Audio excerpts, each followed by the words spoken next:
History can be fun and interesting, but it can also be unsettling.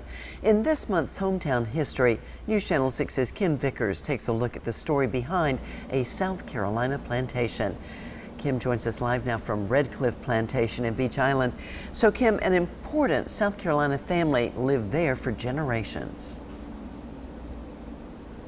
Yeah, Mary, that's right. Walking into this former home is like taking a step back in time. Redcliffe Plantation was built in the late 1850s by former South Carolina politician James Henry Hammond. It was in the family for 4 generations before being donated to the state in the 1970s. The property has an interesting history, all because of the people who lived and worked here.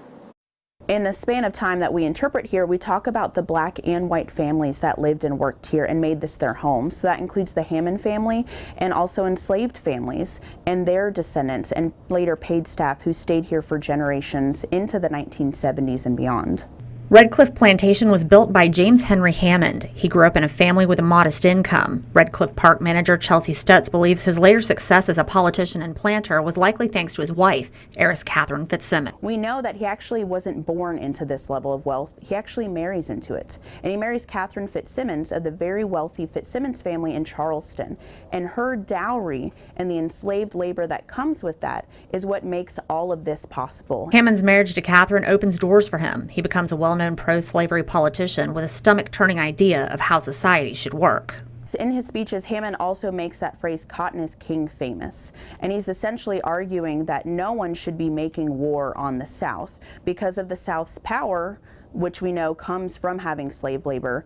And the South has their power in the agricultural sphere, in the economic sphere, and in their supply of crops, especially cotton. Dozens of enslaved people worked at Redcliffe Plantation. Park interpreter Ashley Rust says families like the Henleys and the Wigfalls lived and worked there for generations until emancipation, then as paid workers for a time after. So we see families who have long time throughout the 1900s ties to this site. We see families who are eventually able to move away and start their own businesses. So there's kind of a full spectrum of the successes after slavery of families who were formerly enslaved here.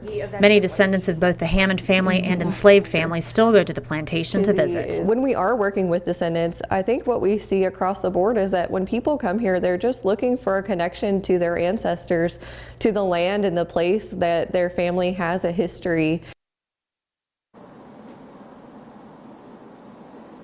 Now, the park is open to tours Thursday through Monday every week. For that information and more on the history of Redcliffe Plantation, including a horrifying scandal involving James Henry Hammond, just head on over to our website, WJBF.com. Hey, CSRA, that's just part of your hometown history. Live in Beach Island, Kim Vickers, WJBF, News Channel 6. Oh, Kim, thanks so much. I'll be logging on to get more on the scandal, John.